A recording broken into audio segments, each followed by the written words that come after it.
Hello everyone. उम्मीद करता हूं कि लॉकडाउन के इस दौर में आप और आपका परिवार पूरी तरह से सकुशल और खुश एवं सुरक्षित होगा।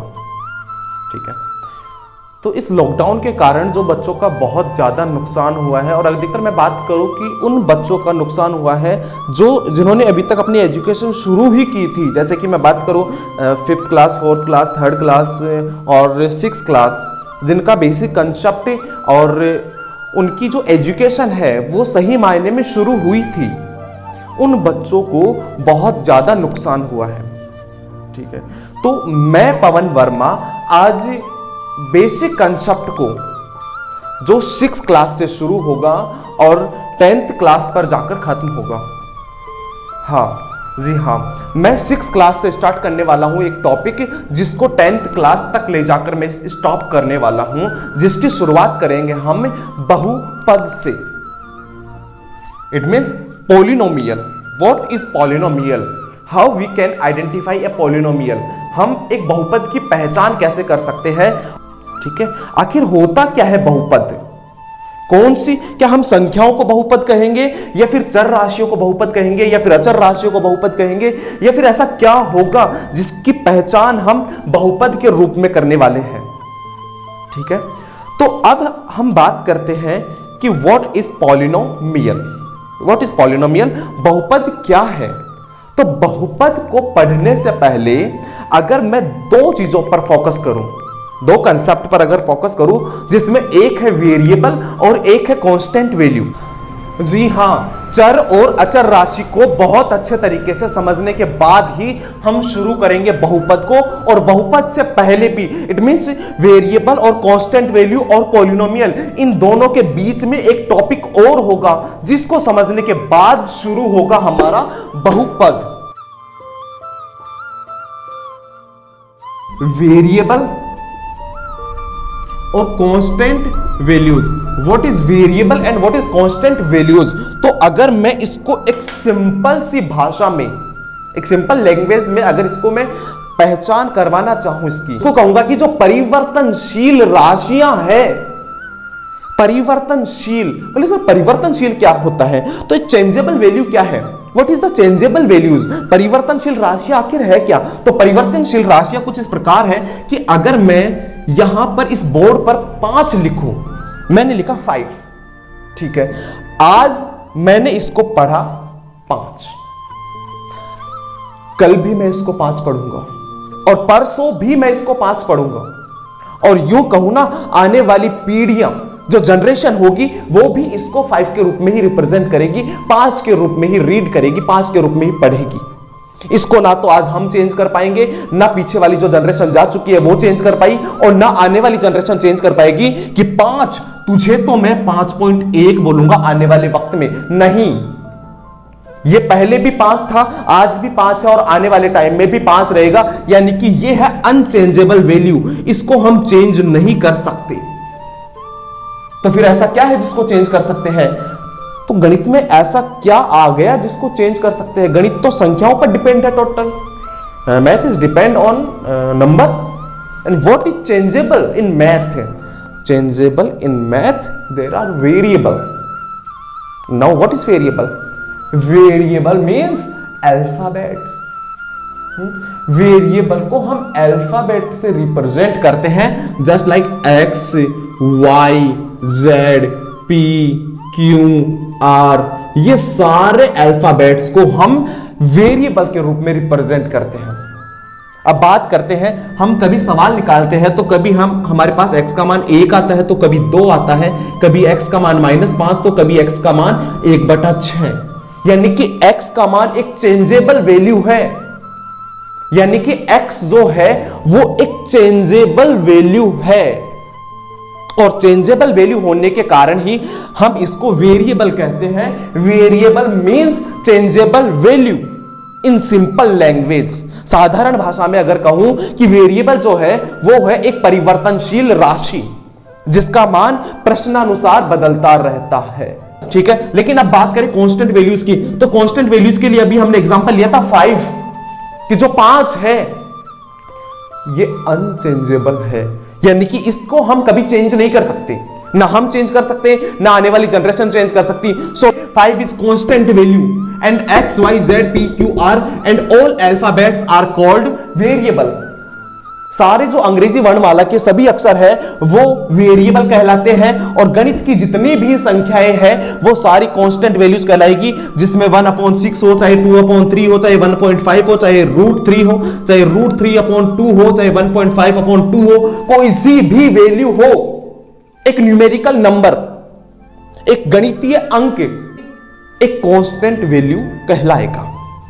तो उम्मीद करता हूं कि आपके वेरिएबल और कांस्टेंट वैल्यू, चर और अचर राशियां बहुत अच्छे तरीके से समझ में आ गई होगी, जिसमें हमारा वेरिएबल था कि changeable values are called variable and unchangeable values are called constant values, यानी कि परिवर्तनशील राशियां तो हमारी चर कहलाती है और अपरिवर्तनशील राशियां अचर कहलाएगी। इसको दिमाग में अच्छे तरीके से बैठा लेना, ठीक है। अब बात करते हैं एक गणित का एक और कंसेप्ट, ऑपरेशन, यानी कि संक्रियाएं। बोल सर संक्रियाएं क्या होती है? ये तो नाम पहली बार सुना है। हाँ, हो सकता है कि ये नाम आपने पहली बार सुना हो, लेकिन इसका यूज आपने 3rd क्लास में स्टार्ट कर दिया था, अप्रॉक्स 3rd और 2nd क्लास में आपने इसका यूज स्टार्ट कर दिया था। वो है संक्रियाएं, यानी कि ऑपरेशंस। और ऑपरेशन होते हैं 4 प्रकार के। There are 4 types of operation: addition, subtraction, multiplication और डिवीजन। जोड़, बाकी, गुणा और भाग। जी हाँ, यही तो है ऑपरेशन, इन्हीं को तो कहते हैं संक्रियाएं, जोड़, बाकी, गुणा, भाग, जिनको हमने 2nd और 3rd क्लास से स्टार्ट कर दिया था लगभग, ठीक है। तो यही कहलाती है हमारी संक्रियाएं। तो अभी अभी हमने पढ़ा चर, अचर, और अभी लास्ट टॉपिक जो था हमारा ये है संक्रियाएं, यानी कि ऑपरेशंस। बहुपद स्टार्ट करने से पहले हमने 3 टॉपिक क्लियर कर लिए, चर, अचर और संक्रियाएं, वेरिएबल, कांस्टेंट वैल्यूज और ऑपरेशंस, ठीक है। बोले सर बहुपद में इन तीनों का क्या रोल है?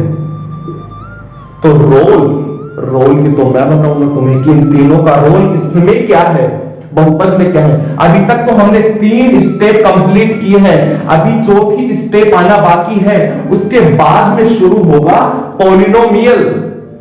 जी हाँ, उसके बाद में शुरू होगा पॉलिनोमियल, बहुपद उसके बाद में है। सब 4थी स्टेप क्या है ये भी जल्दी से जल्दी बता दीजिए। बता रहा हूं, रुकिए। चर, अचर और संक्रियाएं, ये सब कुछ कंप्लीट है। अब बात आती है 4थी स्टेप, और 4थी स्टेप है हमारी अलजेब्रिक एक्सप्रेशन। अलजेब्रिक एक्सप्रेशन कुछ अटपटा सा नाम नहीं है क्या? बीजीय व्यंजक, बिल्कुल बीजीय व्यंजक। बोल सर बीजीय व्यंजक क्या है? ये तो आप नई नई चीजें लेकर आ रहे हो। आप तो बिल्कुल, गणित है नई चीजों का एक समूह है।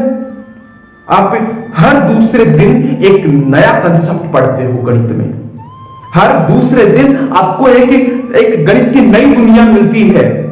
जैसे कि एक दुनिया मैं आपको दिखा रहा हूं कि चर और अचर राशियां तो आपने पढ़ी होगी। बात आती है संक्रियाएं कि बहुपद को हमने शायद, अगर आपने पिछली कक्षा में पढ़ा होगा, बहुपद को हो सकता है कि आपने डायरेक्ट बहुपद स्टार्ट किया हो, लेकिन मैं बहुपद को इसकी नींव से पढ़ाऊंगा, इसकी जड़ों से पढ़ाऊंगा कि बहुपद आखिर बना कैसे है, बहुपद की उत्पत्ति कैसे हुई है। तो बहुपद की उत्पत्ति जो है चर राशि, अचर राशि, संक्रियाओं से, और उसके बाद में जो अलजेब्रिक एक्सप्रेशन है बीजीय व्यंजकों के बाद में जाकर बना है हमारा बहुपद।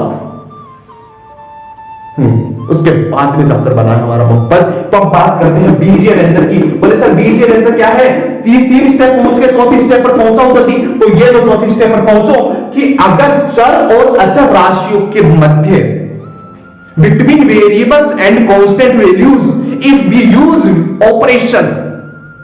Use operation between variable and constant values, यदि हम चर और अचर राशियों के बीच में संक्रियाओं का इस्तेमाल करें, संक्रियाओं का यूज करें, तो हमारे पास में जो व्यंजक बनकर आएगा वही व्यंजक होगा बीजीय व्यंजक। जी हाँ, चर और अचर राशियों पर संक्रियाएं लगाते ही एक रिलेशन बनाते ही। बोले सर संक्रिया कैसे? संक्रिया इस प्रकार कि आप वेरिएबल और कांस्टेंट वैल्यू को अटैच कर दीजिए एक दूसरे से। बोले सर अटैच कैसे करते? चिपका दीजिए इनको। अरे चिपकाओ मत, ऑपरेशन है ना, 4 ऑपरेशन में से कोई सा भी लगा दो। एक लिखा हमने एक्स, ठीक है, दूसरा क्या लिखे सर? अरे दूसरा कुछ भी लिख दो, ये वेरिएबल लिख दिया, ये सब कांस्टेंट वैल्यू लिख दी सर, ये तो एक दूसरे से कनेक्ट ही नहीं है। अरे तो कनेक्ट नहीं है तो कर दीजिए, जोड़ लगा दीजिए, माइनस लगा दीजिए, गुणा लगा दीजिए या फिर भाग लगा दीजिए, कुछ भी यूज कीजिए। ये आपका एक अलजेब्रिक एक्सप्रेशन तैयार है, एक बीजीय व्यंजक तैयार है। बोल ये तो बहुत सस्ता और आसान है। बिल्कुल, बहुत सस्ता भी है, सुंदर भी है और टिकाऊ भी है। हमेशा हमेशा के लिए क्लियर बीजीय व्यंजक कि बीजीय व्यंजक एक अलजेब्रिक एक्सप्रेशन आखिर है क्या? तो एक अलजेब्रिक एक्सप्रेशन जो है वो बीजीय व्यंजक जो है वो चर और अचर राशियों का कॉम्बिनेशन है, एक संयोजन है, एक जिनको हम ऑपरेशन से, संक्रियाओं की सहायता से कांस्टेंट वैल्यूज और वेरिएबल चर और अचर राशियों को एक जगह करते हैं और एक जगह होते ही इसका रूप बन जाता है बीजीय व्यंजक का। तो अब तक हम 4 स्टेप कंप्लीट कर चुके हैं, वेरिएबल, कांस्टेंट वैल्यूज, ऑपरेशन और एक अलजेब्रिक एक्सप्रेशन। यानी कि अलजेब्रिक एक्सप्रेशन जो है उसको अगर थोड़ा सा एग्जांपल की सहायता से मैं थोड़ा सा और समझाने की कोशिश करूं तो कोई भी हमने एक कांस्टेंट वैल्यू लिखी और उसके साथ में लिख दिया एक वेरिएबल। बोले सर एक तो लिखा 4 और एक लिखा x, जिसमें एक तो है कांस्टेंट वैल्यू, कांस्टेंट वैल्यू हमारी 4, जो अचर राशि है वो है 4 और जो x है वो है हमारी वेरिएबल यानी कि चर राशि। बोले सर इन दोनों के बीच में कौन सा ऑपरेशन है? अरे तो इन दोनों के बीच में जो ऑपरेशन है वो है मल्टीप्लीकेशन का। 4 और x एक दूसरे से गुणा हो रहे हैं, ठीक है। तो क्या सर ये बीजीय व्यंजक है क्या? बिल्कुल ये बीजीय व्यंजक है। बोले सर ये बीजीय व्यंजक है क्या? अगर मैं प्लस एक और लगा दूं तो बिल्कुल ये भी बीजीय व्यंजक है। यहां पर 2 ऑपरेशन अप्लाई हो रहे हैं, एक तो गुणा और एक जोड़, यानी कि मल्टीप्लाई और addition. There are 2 operation, there are 2 operations, multiplication and addition. So we can say that 4x plus 1 is a algebraic expression कि ये जो 4x plus 1 है एक बीजीय व्यंजक है, बिल्कुल एक बीजीय व्यंजक है। तो सर अभी तो हम बहुपद पढ़ने वाले थे, ये बीजीय व्यंजक बीच में कहां से आ रहा है? तो बीजीय व्यंजक से ही बहुपद का निर्माण हुआ है। यानी कि अगर मैं बात कहूं तो एक जो बहुपद है वो एक अलजेब्रिक एक्सप्रेशन का ही एक पार्ट है। A polynomial is a part of A algebraic expression. जो बहुपद है वो बीजीय व्यंजक का ही एक हिस्सा है, उसी में से निकाल कर बनाया गया है। जब बीजीय व्यंजक कुछ स्पेशल कंडीशंस को फॉलो करे, कुछ विशेष शर्तों की पालना करे, तो वही बीजीय व्यंजक बहुपद कहलाएगा, ठीक है। तो बहुपद को तो थोड़ा सा रुक कर करते हैं, लेकिन उससे पहले जो हमारा अलजेब्रिक एक्सप्रेशन है, जो बीजीय व्यंजक है, उसको कंप्लीट करते हैं। तो सर 3x प्लस 1/4 प्लस 1/2, क्या सर ये भी बीजीय व्यंजक है क्या? बिल्कुल ये भी बीजीय व्यंजक है। इसके अंदर भी एडिशन सब्ट्रैक्शन तो नहीं है, लेकिन एडिशन, मल्टीप्लिकेशन, डिवीजन, 3 तरह की संक्रियाएं हमारे पास में यूज हो रही है। तो ये जो है ये है एक अलजेब्रिक एक्सप्रेशन, यानी कि एक बीजीय व्यंजक है हमारे पास में। सर अगर मैं ऐसे लिखूं 3x/y plus 2x plus 4y plus 3x square plus 3z, sir ये भी बीजीय व्यंजक है क्या हमारे पास में? तो बिल्कुल बीजीय व्यंजक है। इसमें बीजीय व्यंजक में कितने चर हो गए? x हो गया, y हो गया, z हो गया। ये 3 चरीय बीजीय व्यंजक है, जिसको हम कहेंगे त्रिचरीय बीजीय व्यंजक। अगर किसी बीजीय व्यंजक में चर राशियों की संख्या 3 है तो वह बीजीय व्यंजक कहलाएगा त्रिचरीय बीजीय व्यंजक, ठीक है। तो आप इसको अपनी रफ नोट में नोट भी कर सकते हैं कि सबसे पहले मैं बात करूं कि जो चर राशि क्या है उसकी परिभाषा आप अपनी रफ में नोट कर लीजिए कि परिवर्तनशील राशियां जो है वही चर कहलाती है, और चर राशियों को अंग्रेजी वर्णमाला के रूप में रिप्रेजेंट किया जाता है, अंग्रेजी वर्णमाला से व्यक्त किया जाता है, ठीक है। अब दूसरा है हमारे पास में अचर। तो अचर राशियों की परिभाषा आप लिखोगे कि जो अपरिवर्तनशील राशियां हैं, जिनका मान हम बदल नहीं सकते, जिनका मान अनचेंजेबल है, वही कहलाएगी हमारी अचर राशियां। ठीक है, दोनों परिभाषा ये आपकी कंप्लीट है। अब तीसरा है आपके पास में संक्रियाएं। संक्रियाएं, तो संक्रियाएं हमारे पास में 4 प्रकार की होती है, लिख लीजिए। संक्रियाएं हमारे पास में 4 प्रकार की होती है, एडिशन, सब्ट्रैक्शन, मल्टीप्लिकेशन और डिवीजन। There are 4 operations. यहां पर गणित में 4 संक्रियाएं होती है, जोड़, बाकी, गुणा, भाग। जो पूरी गणित है इन्हीं 4 संक्रियाओं पर टिकी हुई है, ये कह सकते हैं हम कि अब हो गई हमारी संक्रियाएं। उसके बाद में आता है बीजीय व्यंजक। तो बीजीय व्यंजक की आप परिभाषा कुछ इस प्रकार लिखेंगे कि अगर चर और अचर राशि का संयोजन संक्रियाओं द्वारा कर दिया जाए, यानी कि चर और अचर राशियों को संक्रियाओं द्वारा एक दूसरे से कनेक्ट कर दिया जाए, तो वही जो हमारे पास में व्यंजक बनकर आएगा, एक एक्सप्रेशन बनकर आएगी, वही होगी अलजेब्रिक एक्सप्रेशन, यानी कि बीजीय व्यंजक वही होगा। ठीक है, तो बीजीय व्यंजक की हमारी परिभाषा कंप्लीट है, जिसमें आप कुछ एग्जांपल्स लिख सकते हो, 3x + 1, 4x/3 + y, और इसके अलावा आप 4x² + 3y + 4z, ये 3-4 आप एग्जांपल लिख सकते हो इस बीजीय व्यंजक में। ठीक है, हमारा बीजीय व्यंजक कंप्लीट है, हमारी 4 स्टेप कंप्लीट है, बहुपद पर हम पहुंचने के लिए पूरी तरह से तैयार है। तो अब शुरू होगा हमारा टॉपिक बहुपद। ये तो था कि बहुपद आखिर बना कहां से है, इसकी उत्पत्ति कहां से हुई है। तो अब तक का पढ़ाया हुआ आपके पूरी तरह से समझ में आ चुका होगा। तो अब हम स्टार्ट करने वाले हैं हमारा वो टॉपिक जिसके बारे में हमने शुरुआत की थी, बहुपद, एक पॉलिनोमियल। तो एक पॉलिनोमियल क्या है, तो अभी अभी मैंने समझाया था कि एक अलजेब्रिक एक्सप्रेशन ही, एक बीजीय व्यंजक ही बहुपद है यदि कुछ स्पेशल कंडीशंस को फॉलो करे। बीजीय व्यंजक को हम बीजीय व्यंजक के साथ बहुपद भी कह सकेंगे जब वो कुछ स्पेशल कंडीशंस को फॉलो करेगा। और जो विशेष स्थितियां हैं वो कुछ इस प्रकार है, स्थितियां जब एक बीजीय व्यंजक बहुपद कहलाएगा। ठीक है, तो चलो शुरू करते हैं। कुछ विशेष स्थितियां, जो फर्स्ट स्टेप है, जो फर्स्ट कंडीशन है, वो है बीजीय व्यंजक में जो चर राशि है, जो वेरिएबल है, वो हर के रूप में नहीं होनी चाहिए।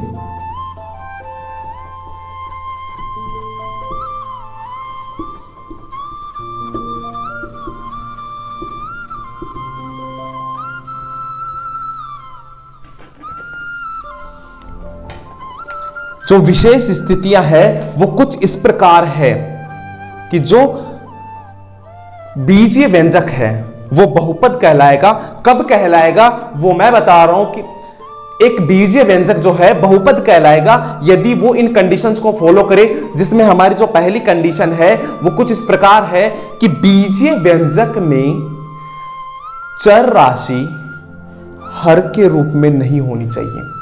इट मींस जो वेरिएबल है वो हमारा डिनोमिनेटर नहीं होना चाहिए। न्यूमिनेटर आर पॉसिबल, अंश हो सकता है लेकिन हर नहीं हो सकता। दूसरी शर्त कुछ इस प्रकार है कि बीजीय व्यंजक में चर राशि पर जो घात है वो एक प्राकृत संख्या होनी चाहिए। अब प्राकृत संख्या क्या होती है? प्राकृत संख्या होती है जिनका इस्तेमाल हम वस्तुओं को गिनने में करते हैं, जैसे कि 1 2 3 4 5 6 7 8।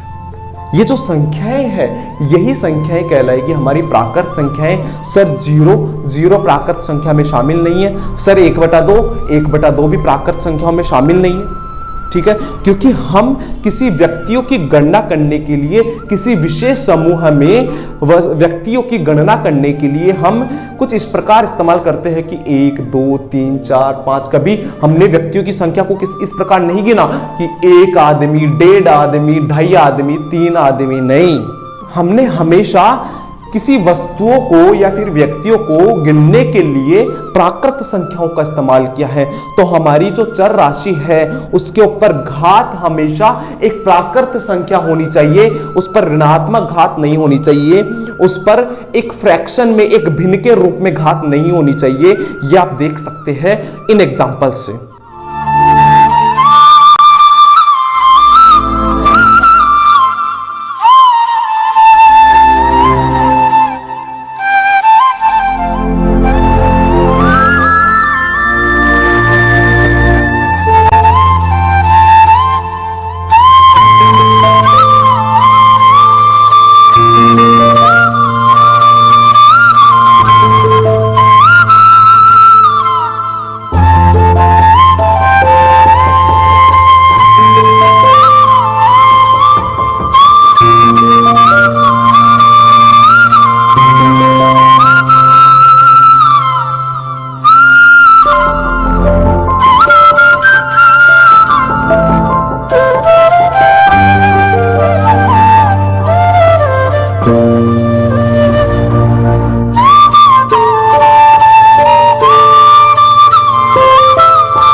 ठीक है, चलो बोले सर 2 शर्त कंप्लीट हो चुकी है, तीसरी शर्त भी बता दीजिए। तो तीसरी जो शर्त है वो है कि हमारे जो चर राशि है बीजीय व्यंजक में उसके ऊपर रूट नहीं होना चाहिए, वर्गमूल नहीं होना चाहिए। बोले सर वर्गमूल हुआ तो, अरे वर्गमूल हुआ तो वर्गमूल का मतलब है घात 1/2, यानी कि जो किसी भी संख्या के ऊपर या फिर किसी भी चर राशि के ऊपर अगर रूट है तो इसका मतलब होता है कि इस राशि के ऊपर घात 1/2 है, और 1/2 घात प्राकृत संख्या नहीं है। इसलिए यह भी एक विशेष स्थिति है कि चर राशि के ऊपर वर्गमूल नहीं होना चाहिए। अगर कोई बीजीय व्यंजक तीनों शर्तों की पालना करे, यदि कोई बीजीय व्यंजक इन तीनों शर्तों की पालना करता है तो वह बीजीय व्यंजक हमारा बहुपद कहलाएगा। शायद बहुत अच्छे तरीके से समझ में आ चुका होगा कि एक बीजीय व्यंजक बहुपद कब कहलाता है, जब वो इन 3 शर्तों की पालना करे। पहली, चर राशि डिनोमिनेटर में नहीं होनी चाहिए। पहली शर्त, जो चर राशि है वो हर के रूप में नहीं होनी चाहिए, डिनोमिनेटर के रूप में नहीं होनी चाहिए। दूसरी शर्त, चर राशि के ऊपर घात एक प्राकृत संख्या होनी चाहिए। तीसरी शर्त, चर राशि के ऊपर वर्गमूल विद्यमान नहीं होना चाहिए।